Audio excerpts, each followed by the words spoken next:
Prezados e queridos irmãos, queridos amigos, há pouquinho o irmão Filipe Valente recordava-nos das circunstâncias em que nós nos encontramos nesta luta que já vai longa contra uma doença que todos nós aprendemos a conhecer e também aprendemos de alguma forma a encontrar mecanismos de defesa contra ela. E quero vos dizer, prezados irmãos e queridos amigos, o seguinte: dadas as circunstâncias e por uma questão de solidariedade e consciente do papel que como cristãos devemos ter em sociedade, eu pessoalmente convido a que também os pregadores desta igreja, embora não haja nenhuma orientação nem nenhuma deliberação a respeito, mas que possamos voltar novamente a usar máscara na pregação, não só porque isto poderá implicar na proteção àqueles que nos escutam, mas também pelo significado de solidariedade que isto possa ter.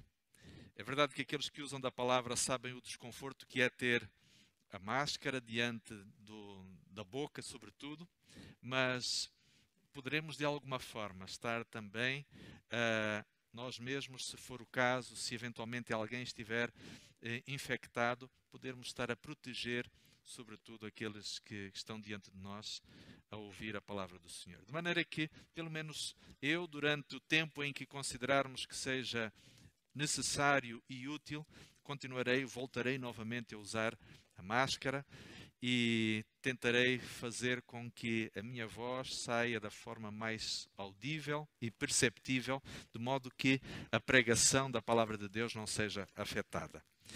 Muito bem, prezados irmãos e queridos amigos, gostaria por isso agora de convidar-vos a irmos à palavra do Senhor e vamos ao capítulo 13 de Êxodo. Nós estivemos há instantes a ser guiados na narrativa através da Joana nos capítulos 14 e 15. Mas agora vamos ao capítulo 13 e ali nós vamos encontrar o que foi a preparação para a travessia do deserto. Uma viagem que haveria de durar 40 anos e que o povo de Israel não sabia, mas uma coisa eles tinham a convicção, é que estavam acompanhados pelo ser mais poderoso do universo. E na preparação para a saída, em Êxodo capítulo 13, verso 1 e 2, encontramos a seguinte descrição. Êxodo, capítulo 13, versos 1 e 2. Então falou o Senhor a Moisés, dizendo: santifica-me todo o primogênito que abrir toda a madre entre os filhos de Israel, de homens e de animais, porque meu é todo o primogênito. E agora então, prezados e queridos amigos, nós encontramos aqui, no início desta jornada, algo que Deus pede ao povo de Israel. Nos últimos dias, o povo tinha visto Deus manifestar-se de forma poderosa. Durante várias semanas, Deus tinha, em cada uma das pragas que derramara sobre o Egito, manifestado o seu poder inquestionável. Nem os próprios egípcios, talvez duvidosos quando estivessem em relação ao poder do Deus de uma nação escrava, duvidaram ou tiveram qualquer dificuldade de acreditar que este Deus de fato era presente, era autoritário, era poderoso e que era muito mais poderoso do que todos os deuses que eles adoravam. E desta forma então Deus tinha derramado sobre o Egito a última praga, mais terrível de todas as pragas, que foi a morte dos primogênitos. Inclusive o próprio primogênito do faraó não escapou. Criou-se ali um problema de sucessão naquela dinastia, porque pela primeira vez no Egito, talvez em muitos séculos de história, não havia um rei para garantir a linhagem ou a continuidade da linhagem daquela dinastia. E então o Senhor vai pedir ao povo de Israel para que dedicasse efetivamente os seus filhos através de um ritual singelo, mas ao mesmo tempo profundamente significativo. Eu gostaria de vos convidar agora a que nós pudéssemos ler de forma muito particular os versos 17 e 18 do capítulo 13. Êxodo, capítulo 13, versos 17 e 18. E diz assim: aconteceu que quando o faraó deixou o povo ir, Deus os levou pelo caminho da terra, não os levou pelo caminho da terra dos filisteus, que estava mais perto, porque Deus disse, para que porventura o povo não se arrependa, vendo a guerra, e tornem ao Egito. Mas Deus fez rodar o povo pelo caminho do deserto, para o Mar Vermelho, e subiram os filhos de Israel da terra do Egito, armados. Reparem uma coisa interessante aqui. Vamos imaginar o seguinte, o alinhamento não é este, mas imaginando que aqui fosse o Egito, nesta direção seria, portanto, a terra de Canaã. Tendo mais ou menos aqui, representando este espaço aqui, o mar Mediterrâneo. Se eles fossem costeando em direção a nordeste, em relação ao Egito, fossem costeando a rota do mar, chegariam rapidamente à terra de Canaã. Provavelmente poucos dias de caminhada, só que eles iriam enfrentar o povo filisteu, que era um povo aguerrido, tecnologicamente mais avançado e que certamente iria lhes colocar muitas dificuldades em termos de guerra. Então Deus o que é que faz? Em vez de eles irem nesta direção, Ele faz-los ir 90 graus para sul. Em vez de irem para nordeste, eles deveriam ir para sudeste. E quando os espias do faraó disseram ao seu rei, ao faraó, o que é que estava a acontecer? Qual era a direção que o povo de Israel estava a seguir? Sabem o que é que o próprio faraó pensou? Coitados, eles estão todos perdidos. Não passam de escravos. Eles nem sequer sabem se orientar. Não são capazes sequer de entender um mapa, nem escolher a rota que devem seguir. Portanto, é mais fácil nós fazermos o quê? Vamos lá, vamos capturá-los, vamos até lhes fazer um favor. Vamos trazê-los novamente para o Egito, porque os pobres coitados, eles de fato não passam de uma nação de escravos. E a Bíblia diz-nos que o faraó toma, portanto, esta iniciativa. Contudo, o faraó não sabia do seguinte. O verso 21 e o verso 22 contam-nos algo que entretanto aconteceu. E a Joana, ao contar a história, ela fez questão de destacar exatamente este detalhe. Deus se fez presente junto do povo através de uma manifestação bem visível. O verso 21 diz, e o Senhor ia adiante deles de dia, numa coluna de nuvem, para os guiar pelo caminho, e de noite numa coluna de fogo, para os iluminar, para que caminhassem de dia e de noite. E nunca tirou diante da face do povo a coluna de nuvem de dia, nem a coluna de fogo durante a noite. E agora, meus queridos irmãos, imaginem aquela situação. Imaginem aquele cenário. Durante o dia havia uma nuvem que não só os orientava, mas como também providenciava. O Sr. White explica que providenciava não só a sombra, o frescor, mas também a umidade necessária para que o povo de Israel pudesse caminhar no deserto da forma mais confortável possível. E à noite, quando as temperaturas no deserto também baixam bastante, aquela mesma coluna não só iluminava, como também espantava os animais do deserto e providenciava uma temperatura mais fácil, mais tolerável, mesmo vivendo eles no terreno agreste do deserto. Que coisa interessante! Deus tomando cuidado para que em pequenos detalhes o povo não só pudesse sentir a sua liderança, a sua direção, mas também a sua proteção. Aquela nuvem que protegia mostrava a proteção de Deus. Aquela nuvem que orientava mostrava a liderança da parte de Deus. E aqui está uma das primeiras lições que nós podemos aprender na nossa própria vida em relação àquilo que esta história nos ensina. Deus continua a mostrar a sua proteção, mas ao mesmo tempo Ele também nos lidera, Ele também nos mostra o caminho a seguir.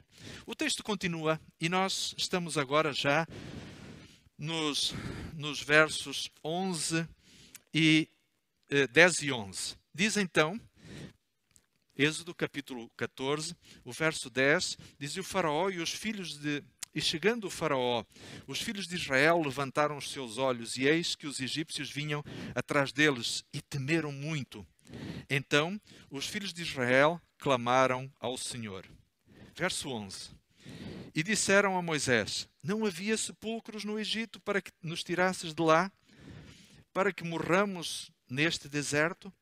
porque nos fizeste isto e porque nos tens tirado do Egito. E reparem agora uma coisa muito interessante. Entre o verso 10 e o verso 11, existem duas atitudes típicas do ser humano.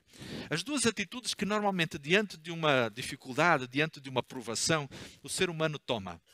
Alguns, ao verem, compreenderam a situação em que estavam, sendo perseguidos pelos egípcios, e o verso 10 diz que os filhos de Israel clamaram ao Senhor. Algumas pessoas pediram a ajuda de Deus, algumas pessoas entenderam que a única solução estava em recorrerem ao Senhor do Universo. Aquele que os tinha libertado com mão forte do Egito, também os poderia ajudar nesta situação aflitiva também.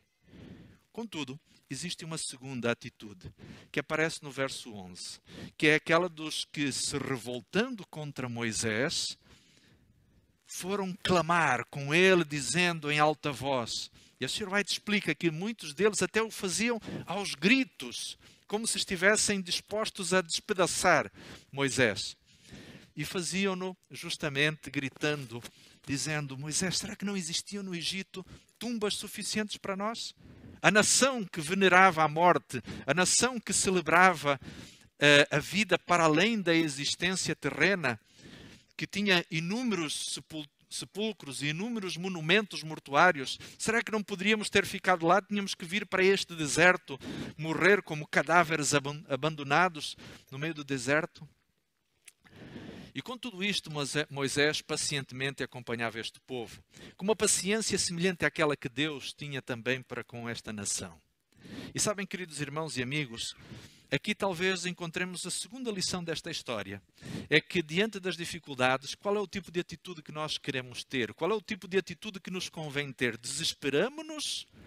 Revoltamo-nos contra Deus? Vociferamos contra o Rei do Universo? Reclamamos que Ele está a ser injusto e impiedoso conosco? Ou no meio da nossa aflição, voltamos para o Senhor pedindo que seja Ele o nosso baluarte, a nossa fortaleza, o nosso auxiliador? Que tipo de atitude nos convém ter? Meus queridos irmãos e prezados amigos, na próxima situação de dificuldade, na próxima prova que você enfrente, pense nisto. Quando você chegar ao final do mês e descobrir que não tem dinheiro suficiente para pagar as contas, quando você perceber que alguém muito perto de você está doente, quando você se aperceber que aquilo que você não esperava de mal lhe acontece, como é que vai ser a sua reação? Vai se revoltar contra Deus e erguer o seu punho para o céu e dizer: porquê, Deus, porquê fizeste isto comigo?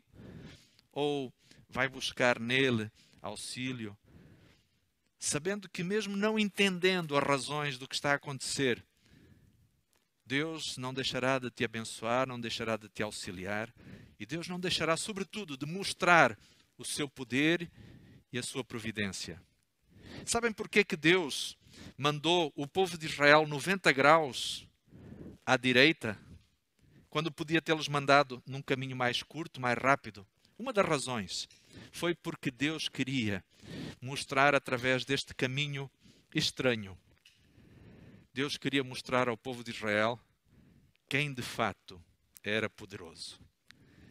E a verdade é que quando nós conhecemos a história, quando os israelitas, 40 anos mais tarde, 2 israelitas foram até a cidade de Jericó, quando foram escondidos na casa daquela senhora que era prostituta chamada Raabe, qual é o evento que Raabe descreve aos espias hebreus que fazia com que o coração dos habitantes de Jericó estivesse derretido?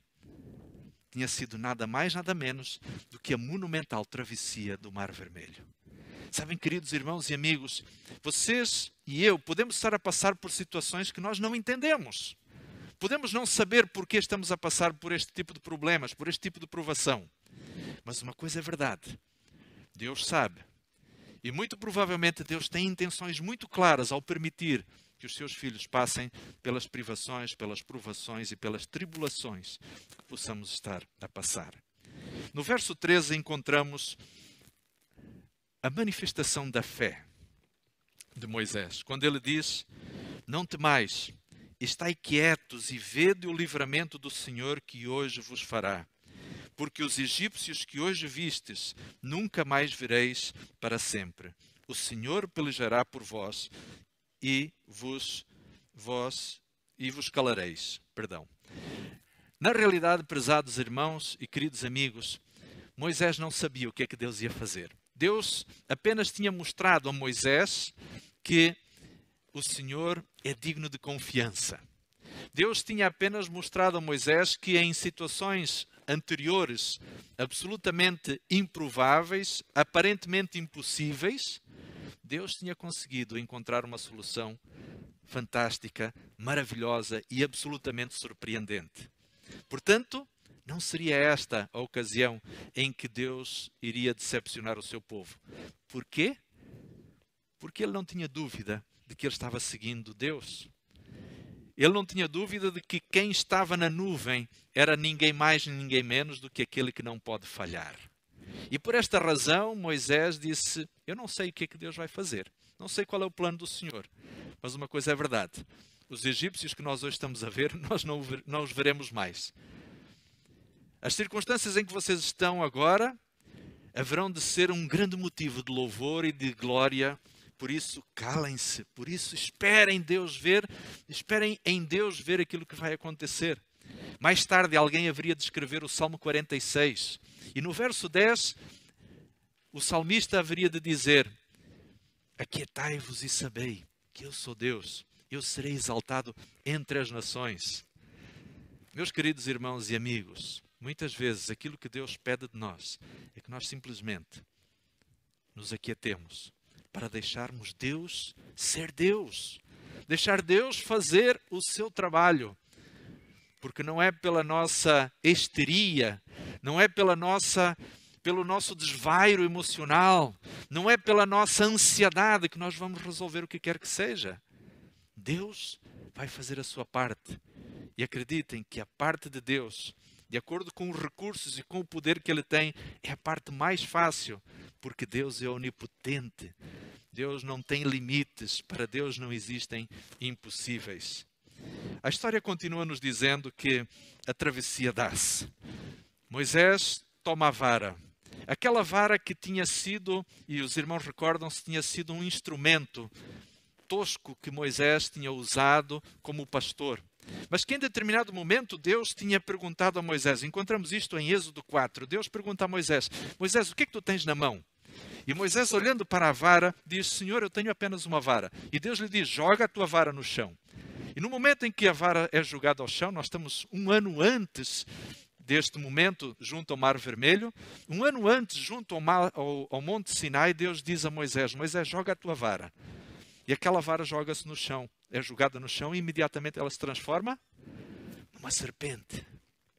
Sabem, os egípcios tinham um grande medo, mas ao mesmo tempo uma certa veneração pelas serpentes.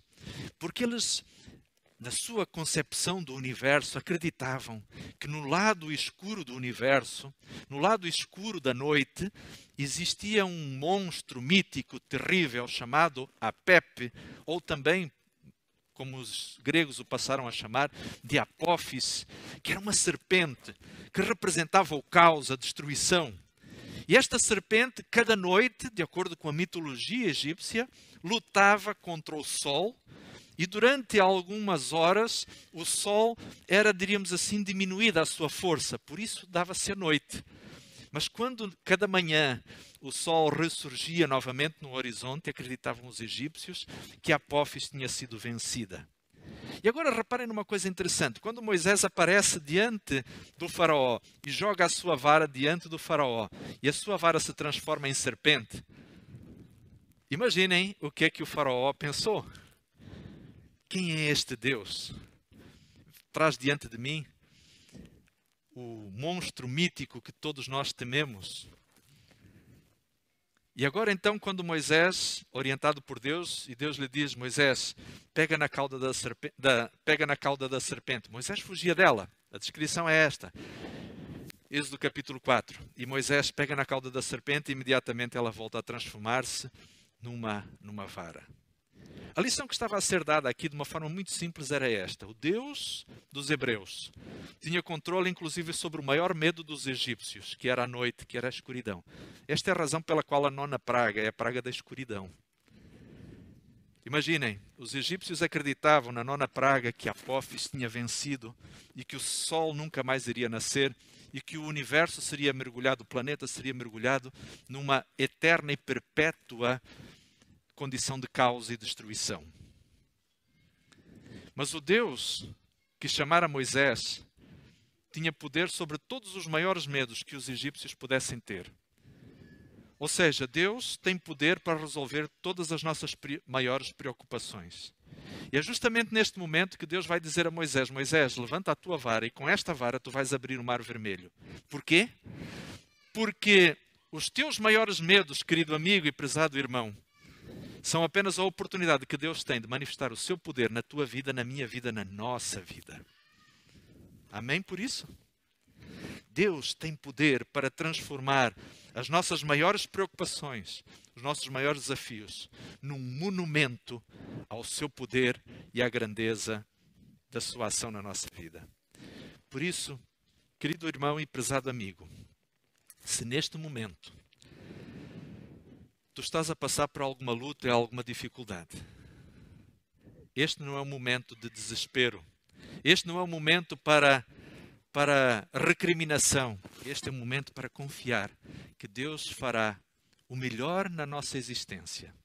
Assim como Ele nos tem abençoado no passado, Ele não nos desamparará no presente e não nos deixará a nossa sorte no futuro. O tempo já vai avançado e não queria fazer com que nenhum de nós perdesse a paciência neste momento, mas gostaria apenas de tocar uma ideia muito simples, deixando quase como uma tarefa para nós podermos realizar em casa em termos de disciplina espiritual. Já repararam que o canto de Moisés aparece no livro de Êxodo, no capítulo 15? E no capítulo 15 do último livro da Bíblia aparece o cântico de Moisés e do Cordeiro. O cântico de Moisés foi a celebração poética e musical que Moisés, de alguma forma inspirado por Deus, compôs para que o povo imortalizasse esta experiência da travessia do Mar Vermelho. Mas, usando como analogia este mesmo episódio, amplificado agora ao nível cósmico, Deus convida-nos, em Apocalipse, no capítulo 15, a celebrarmos uma vitória que é muito maior do que a vitória do povo de Israel, pelo poder de Deus sobre os egípcios. É a vitória final de Deus e do seu povo sobre o arqui-inimigo de todos aqueles que querem seguir o plano de Deus, que é o faraó espiritual, Satanás, a antiga serpente, também chamada de dragão, no livro do Apocalipse. E em Apocalipse capítulo 15, nos versos 3 e no verso 4, é descrita então a letra deste, que é chamado o Cântico de Moisés e do Cordeiro. Grandes e maravilhosas são as tuas obras, Senhor. Grandes e maravilhosas são as tuas obras, Senhor Deus Todo-Poderoso. Justos e verdadeiros são os teus caminhos, ó Rei dos Santos. Quem não temerá, ó Senhor? Quem não magnificará o teu nome? Porque tu és digno, tu és santo, e todas as nações virão e se prostrarão diante de ti, porque os teus juízos são manifestos. Queridos irmãos e prezados amigos, como dizia há pouquinho, não sei quais são as circunstâncias em que você, meu prezado, está a viver hoje.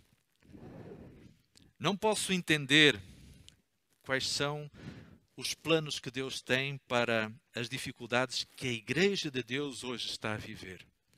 Porque estamos a passar por todas estas dificuldades, por todos estes problemas.